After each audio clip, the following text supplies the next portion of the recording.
कहानी है 3 air hostess की। मिस कांग ने सोने की छड़ों को पिघलाकर सोने का पानी बनाया, फिर उसे एक खास सांचे में डाला, ठंडा करके एक छोटी सी सोने की गेंद बनाई। फिर उन्होंने सोने की गेंद के बाहरी हिस्से पर कोको पाउडर की एक परत चढ़ाई, उसे सुखाया और फिर उसे सोने की पन्नी से ढक दिया। उसे एक ऐसी चॉकलेट का रूप दिया जिस पर शक करना आसान नहीं है। सभी सामान पैक करने के बाद उन्हें उनके सामान के बक्सों में रख दिया गया। उड़ान मिशन के दौरान उन्होंने मिस कांग की पहचान का इस्तेमाल करके सामान के बक्सों को विमान में ठूंस दिया। सुरक्षा गार्डों ने उनके सामान की अच्छी तरह से जांच नहीं की। जल्द ही वे बिना किसी भेदभाव के सोने को विमान में ले आए। उन्होंने सोचा कि वे मिशन आसानी से पूरा कर लेंगे, लेकिन जब वे उतरे, जीना ने देखा कि सुरक्षा गार्ड मर चुके थे। यह देखकर वह अचानक घबरा गई। उसने जल्दी से एक शामक गोली ली और उन्हें शांति से बाहर निकलने के लिए मजबूर किया। हालांकि मिस कांग की पहचान ने उन्हें आसानी से बाहर निकलने दिया और कोई दुर्घटना नहीं हुई। निर्दिष्ट स्थान पर पहुंचने के बाद खरीदार ने उनकी परिवहन विधि देखी और बहुत संतुष्ट हुआ। उसने बड़ी ही सहजता से एक बड़ी रकम चुकाई। मिठास का स्वाद चखने के बाद वे बेतहाशा परिवहन करने लगे। कुछ लोगों का जीवन भी बुरी तरह प्रभावित हुआ। नदी के किनारे सफर करना आसान नहीं है। इस दिन जब वे हमेशा की तरह परिवहन कर रहे थे, सुरक्षा जांच के तुरंत बाद उन्हें कस्टम्स ने रोक लिया। उन्हें अपना सामान दोबारा व्यक्तिगत रूप से जांचना पड़ा। उन्होंने जो चॉकलेट छिपाई थी उसे देखकर उन्हें शक हुआ। जीना ने अचानक अपनी साथी जूली के पूर्व प्रेमी को देखा। उसने झट से जूली का हाथ पकड़ लिया और उसे पीट दिया। कस्टम्स के नेता होने के नाते उसने इस संकट से उन्हें आसानी से उबार लिया। लेकिन इस सबक के साथ उन्होंने न केवल अपना चेहरा दिखाना बंद कर दिया, बल्कि जूली और उसके पूर्व प्रेमी को उसके सामने अपना बड़ा सा सिर गले लगाने पर मजबूर कर दिया। कुछ ही देर बाद जीना फिर से कस्टम्स में लौट आई, लेकिन यह ज्यादा देर तक नहीं चला। कस्टम्स को एक रिपोर्ट मिली। इस बार वे लोगों को सीधे विमान में ले गए। तीनों लोगों को वापस पूछताछ कक्ष में ले गए और पूछताछ कक्ष के सामने 3 सवाल पूछे। तभी अधीनस्थ भी वापस आ गए। उन्होंने विमान में जांच की थी और उन्हें सोना नहीं मिला था, लेकिन कस्टम्स की मोटी बहन बहुत जिद कर रही थी। उसने अपने अधीनस्थों से कचरे का थैला जमीन पर रखने को कहा। जैसी कि उम्मीद थी, उसमें एक चॉकलेट मिली। पिछली बार खोजी गई उस अजीबोगरीब चॉकलेट के बारे में सोचकर मोटी बहन बहुत खुश हुई। सच उसके सामने था। आखिरकार उसने तीनों लोगों के सूटकेस में रखी सारी चॉकलेटें ले ली और उस रैपिंग पेपर का एक निवाला खाया जिसे मोटी बहन ने छीला था। लेकिन उसके मुंह में नए लोगों की खुशबू थी। मोटी बहन कुछ देर के लिए ठिठक गई। तो यह सोने जैसी खुशबू थी। उसने जल्दी से सबको साथ में खाना खाने के लिए कहा। उसने सोचा कि यह सच होगा या झूठ। वह बस बदकिस्मत थी, लेकिन उन्हें उम्मीद नहीं थी कि तीनों फ्लाइट अटेंडेंट में असल में बाहरी लोग थे।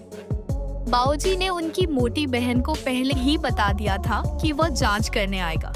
जीना को शक था कि यह किसी सहकर्मी की शिकायत थी। वह सोना सिर्फ विमान के एयर डक्ट में छिपा सकी। हालांकि वह बच निकली, लेकिन वह बहुत दूर था। विमान से सोने की तस्करी का मामला बस धीमा किया जा सका। मैं तूफान के बाद सोना विमान में डालने वाला था, लेकिन मुझे उम्मीद नहीं थी। जब जीना छुट्टी पर थी, विमान में एक तूफान आ गया। सोना और चॉकलेट हर जगह बिखर गए। अब सबको पता है कि उन्होंने क्या किया। सौभाग्य से कोई घायल नहीं हुआ। कस्टम अधिकारी जीना को दोषी नहीं ठहरा सका, लेकिन दुर्घटना के बाद एयरलाइन ने बस दिवालिया घोषित कर दिया। उन्हें अभी पता चला कि जिस सोने की वे तस्करी कर रहे थे, वह कंपनी के उच्च स्तर से आया था। उन्होंने सोने की छड़ें खरीदने के लिए सार्वजनिक धन का गबन किया और फिर थोड़ा पैसा खर्च करके फ्लाइट अटेंडेंट को इसे दुबई तस्करी करने दिया। उन्होंने न केवल लाभ कमाया बल्कि उन्होंने धन की सफलतापूर्वक धुलाई भी की। उन्हें मिले थोड़े से पैसों को देखते हुए जीना को उम्मीद नहीं थी कि बाहरी लोग सचमुच चावल का कटोरा तोड़ देंगे और उन पर मुकदमा उनके सहकर्मियों ने नहीं किया था, बल्कि बॉस ने ही इतना पैसा कमाया था कि वह भाग गया।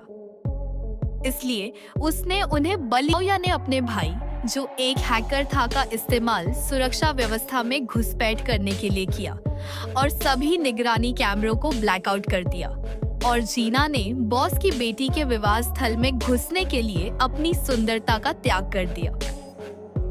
अपने पूर्व सहयोगियों की मदद से जीना सुरक्षा गार्ड के प्रदर्शनी हॉल को खाली हाथ पार कर गई और बॉस का बटुआ चुरा ले गई। लेकिन वहां कोई रूम कार्ड नहीं था जिसकी उन्हें तलाश थी। खुफिया जानकारी के अनुसार सोना बॉस के प्रेसिडेंशियल स्वीट में छिपा होने की संभावना थी। बिना रूम कार्ड के वे अंदर कैसे जा सकते थे? योजना विफल होने वाली थी। लेकिन बॉस उस भारतीय से नहीं भागा जिसे नाचना पसंद है।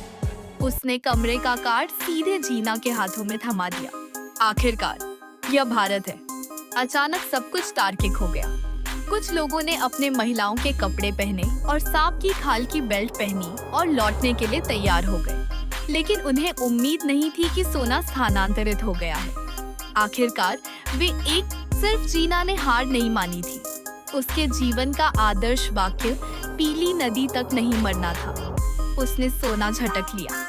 इसके बाद बॉस और उसकी बेटी हनीमून के लिए केमैन द्वीप जाएंगे।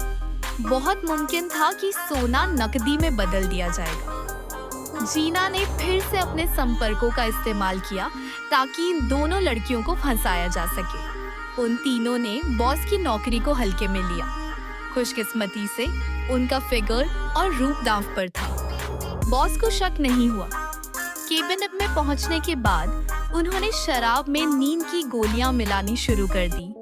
विमान में सवार यात्री नींद से भरे हुए थे। उनके लिए सोना लेने का समय आ गया था। लेकिन बॉस की बेटी एक मुश्किल बॉस थी। उसने बहुत ज्यादा शैंपेन पी ली थी। चेंगजी को थोड़ा खट्टा लगा। शीयूजी बहुत पतली थी। नीहो ताओजी ने कहा कि वह बहुत बदसूरत है। नींद की गोलियां लगभग खत्म हो चुकी थी। युवती को अभी तक वह नहीं मिला था जो उसे पसंद था। जब जीना शारीरिक ताकतों का इस्तेमाल करने से खुद को रोक नहीं पाई, तो दूसरा पक्ष आखिरकार थक गया। आखिरकार वह रोमांचक पल आ ही गया। ढेर सारा सोना, लेकिन जब वे चीखने से खुद को रोक नहीं पाए, तो किसी ने उनके कंधों पर थपथपाया। पापा, पापा। हालांकि नींद की गोलियां अच्छी क्वालिटी की थीं, लड़की का रोना थोड़ा परेशान करने वाला था। उन दोनों ने अपनी बेल्ट उतार दी और एक शब्द भी नहीं कहा।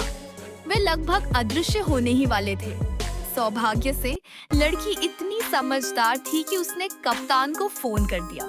लेकिन उसे नहीं पता था कि कैप्टन ज्याओ याही है जो विमान ले जाएगी। असली कैप्टन कहाँ गया? मेई यी का शुक्रिया। पता चला कि कैप्टन पहले उसका कुत्ता हुआ करता था।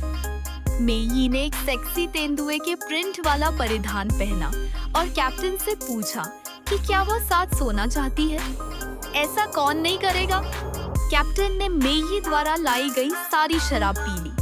हालांकि शराब में नींद की गोलियों जैसी गंध आ रही थी, उसने इस पर ध्यान ही नहीं दिया। हालांकि उसके पास पायलट का लाइसेंस है, ज्याओ या सिर्फ एक फ्लाइट अटेंडेंट ही हो सकती है। अब वह आखिरकार फिर से ड्राइवर की सीट पर बैठ गई है। लेकिन यह लाजमी है कि उसे इसकी आदत नहीं है। विमान भारत के एक ग्रामीण हवाई अड्डे पर उतरा। फिल्म का अंत भी सुखद रहा। बॉस और उसके परिवार को गिरफ्तार कर लिया गया।